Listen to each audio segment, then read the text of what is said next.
Happy New Year. Happy New Year. Happy New Year. Welcome to 2025. Hank, Happy New Year. Hank, what did you do for New Year's Eve? I slept over here. Yes, you did. How many times have you done that?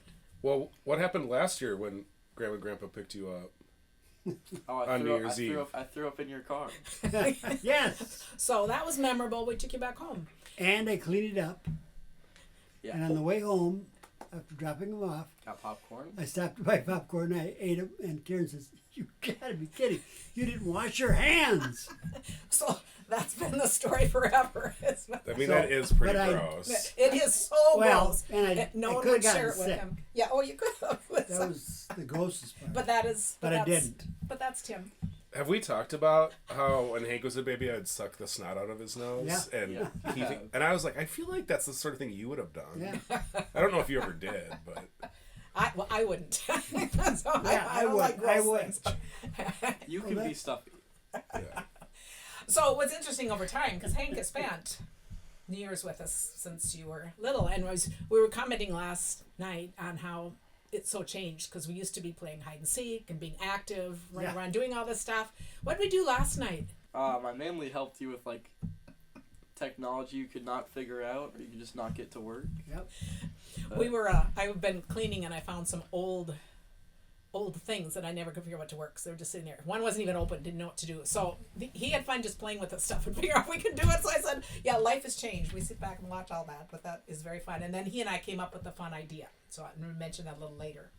Do you think his first New Year's Eve would have been with you, or would we I have? think it was because I have one where he was really a baby. And Yeah, just you were like sitting 10 on my months lap old. And we were, because you're almost 13. And I think your Yeah. mom called us like every hour. Yeah. Well, we took a picture of you, I think, and sent out. Yeah, so you've been doing this. We've been doing this forever.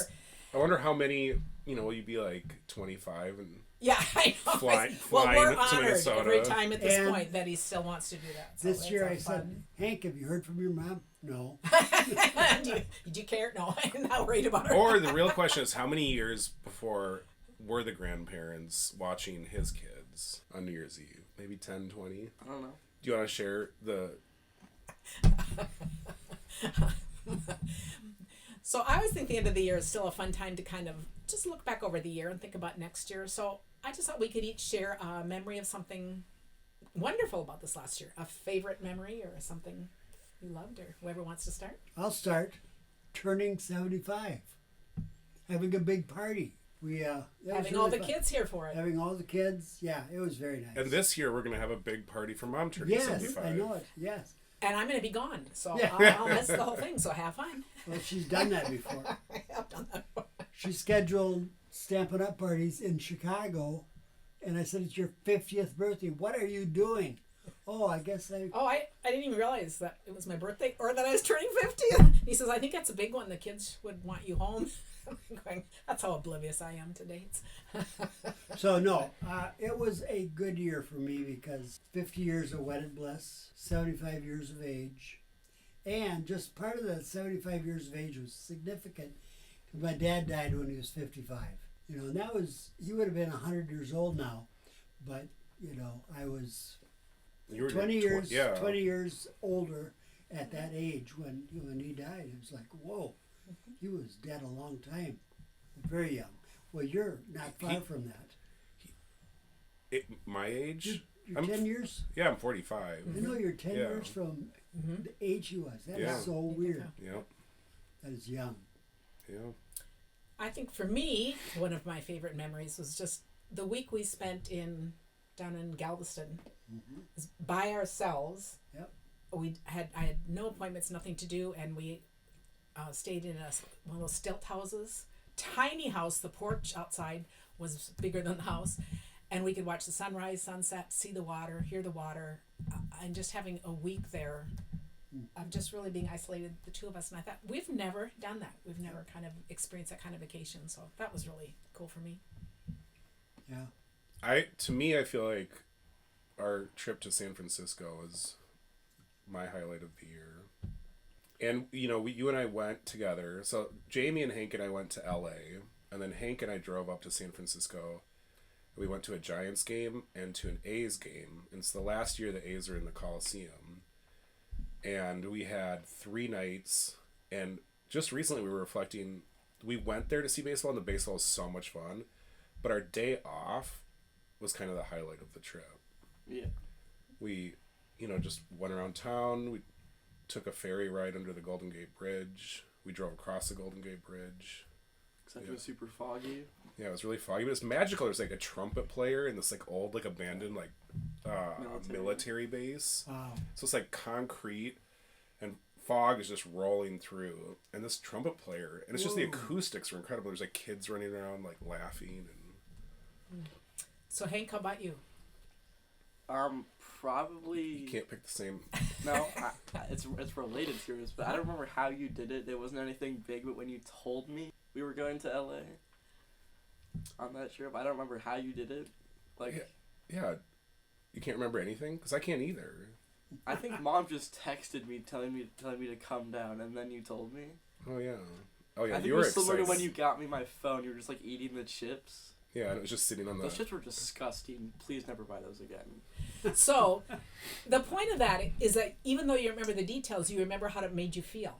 That the specialness, that kind of the surprise of it, the specialness of it, and often it's I think the anticipation or it's like the sudden news of that. It is kind of those moments in time, or it's waiting on something you're planning for. It can be just as wonderful as the event itself. So that's awesome. So. My other question is going to be what's something you're looking forward to this year or you hope to do this year? Well, celebrating your birthday, 75. We already covered it. I know, but that's a big one.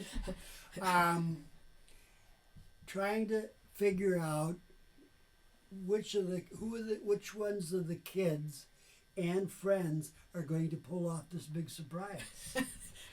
Tim does not give up. He's quite relentless. Yes. Here we go. Okay, so I have a whole different plans. I'll come back. Okay. Oh, you don't need to. I'm actually looking forward to turning 75 because I see that as it's really been fun to do this podcast. I feel like things are just kind of shifting and kind of where I'm spending my time, how I'm doing things. I have plans to work less, but I'm not leaving. I'm not going anywhere, you guys. I still do this, but doing the parts that I love. This community is such a huge blessing in our lives, and to be able to be a part of this and to kind of redefine what my next stage of life looks like, I just think is a privilege not everyone gets. So I am very grateful to be looking at turning 75 and still being healthy and enjoying life. I have mine. I'll follow up on that. Karen and I went to Phoenix this year, and Karen went for a training, and I've never seen one training change a person as much as this, because it started out slowly, but then all of a sudden she started to see how this really meant so much to the way she was going to do things, the way she did things, how she was going to reinvent herself. And she really did. With that Arizona experience, you reinvented yourself. Okay. Too much attention on you. Yes. Too much detail. Next. I mean, I'm looking forward to doing this more and getting to know your community, hearing more stories. The big thing for me this year is the biggest shift that I can foresee for me this year is for 10 years I've coached Little League Baseball. And when you were really little, before you were even old enough to play T-ball, I was coaching other, kids, and you would come to the game. So for 10 years I've been coaching baseball. Since Hank started T-ball, it's been with him. But before he was old enough, I was coaching other kids, and he would come to the games, and people thought it was just like the cutest thing. Like he would be sitting there, like we have a photo, his legs are spread, his hands are on his knees, and he's leaning forward, and he's just like reacting to every single pitch. And, it's just, it'll be interesting. So the whole thing is, for the first time, since you were, essentially a baby, I'm not going to be your coach this year. You're joining a different league. There's already an established coach. And, I feel like it's the end of an era and the beginning of a new one. And I get to be a dad that just watches, which will also be really fun. But I'm going to really miss being a coach and trying to see it as like the community of families that we've gotten close to through doing this tour are just so wonderful. And the two of the one of the moms and one of the dads who I've coached with the last 2 years, we all got matching tattoos to kind of mark the end of an era. And it's a home plate tattoo. Yeah. Are you still gonna coach the park? I don't think so. As of now, I'm not going to coach at all. But who knows? Someday maybe I'll start coaching again. I do love it. So Hank, how about you? What are you looking forward to? Turning 13. I mean, you have a new hobby. Yeah. You Get for into- Christmas you got a really nice camera. Hopefully get into that more Yeah. if we go San Diego. Yeah, just around town. What's the story about your new camera? When did Yeah, our neighbor Sarah and our old neighbor Daniel, just like good friends of ours. they bought a camera in 21, I mean, yeah, it doesn't matter. But they gave you 2021. a really nice camera. and they didn't really use it, so Yeah, for Gave it to Christmas. And the photo of Hank realizing what it was is just like so Where- sweet. you have that. Yeah. Oh. Your face is like and then Daniel's like behind you and he's like just like roaring with laughter. But again, I think in addition to it being an amazing gift, the story behind it just Yeah. makes it extra special because it came to these friends. It was a, it's always going to be tied to that, and it's something you were interested in. And what a good thing for them to do, to pass something on they weren't using to someone who would, and making a difference in that. All of this is about making a difference in life, and those kind of moments, I think, just do it. Yeah. Thoughtfulness. And I was doing a kind of a deep dive on Paul Simon music, and his Kodachrome song that he did when he was doing a solo career talked about a Nikon camera. Yep. And you have a Nikon camera of your So own. he's playing that for him. So we'd like to hear from you guys as you're reflecting. We'd like to hear reflective thoughts on what Highlights you of thought the about last past year, year. highlights, and also what you're looking forward to, what to change. And then we thought we would just talk a little bit about how we celebrate New Year's Eve. Do you guys celebrate? I said, when we were growing up, things were just never a big deal like they are now. Do you remember New Year's Eve when you were a kid? Well, a farm kid? No, I don't No. know. I don't remember anything. Yeah, I don't remember staying up late. yeah. I don't know. Yeah, isn't that interesting? So I think a lot of things have become Yeah. a big deal. So then your memories. Yeah, my memories are vivid of New Year's Eve is with the same, two families, the Oss, most of you know Kathy, and then the Westvigs. And then sometimes there'd be another family or two, but it was like our three families at least. And for many years it was at the Westvigs' house. And so us kids are running around and there's snacks and we get to like stay up really late, and then the parents are playing games and talking, and then eventually we moved it to Camp Patmos, and we just kind of rented out the whole camp for a long weekend and had a New Year's Eve celebration. Very fond memories of that. When we would go to Westvick's house, they had a small 2-bedroom house. The third bedroom was in the basement. So it was a small house. And when you think Oz had 4 kids, we have 5 kids, and a wheelchair. And they had 2 kids. That's 17 people and all this in their little house.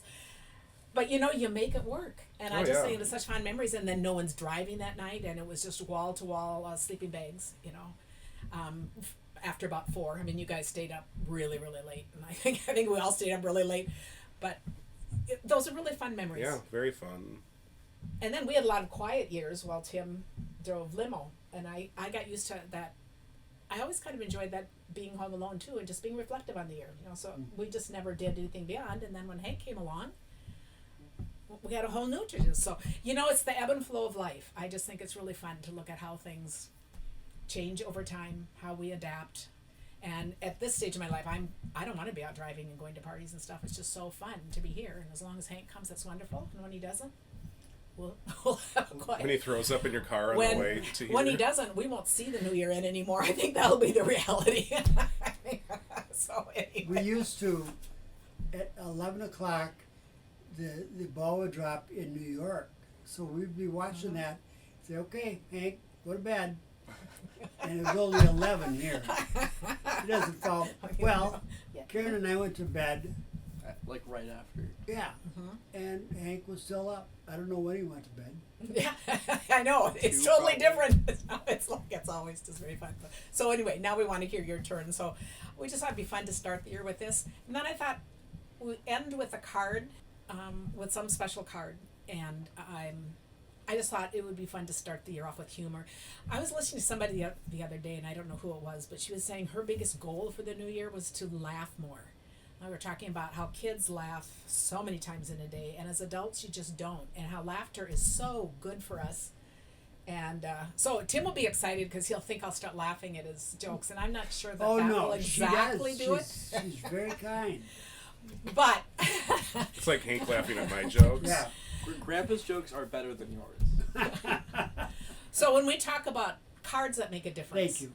I just wanted to share a couple of fun cards that I've gotten over the years. This first one came from Sally Anderson, who's a very good friend, and I just thought it's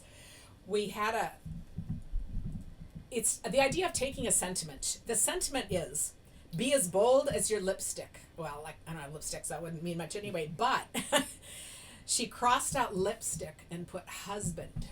So be as bold as your husband. Thank you, Seth. And isn't that hilarious? And what she did, this is the card. It's just, I know you can't see it, but it's a pink and white striped in the background. And then she sent me a pink and white striped shirt, short, cropped, something that she knew I would never, ever buy at the store, and put that in with it. And I think, isn't that memorable? And it's so fun. I love that idea of looking at something and then making it your words. And then the other one, this is a card I got from Linda, which is also hilarious. It says, it's just this lady sitting on a sofa. Let me tell you a joke that'll make your boobs fall off. And then you open it. Oh, I see you already know it. and then she put, I hope you will find the humor in this and not be offended. But after hearing your shirt, after seeing your shirt and hearing your story, I had to send this, and I thought, I'm not offended at all. I think it is hilarious because I do live flat. And I think it is so fun when you can touch on memories, humor, find the fun in things. So we just kind of wanted to start this day off with some humor. It looks like our friendship group. So thanks everyone for joining us. Yeah, Happy New Yep. Year. Happy New Year.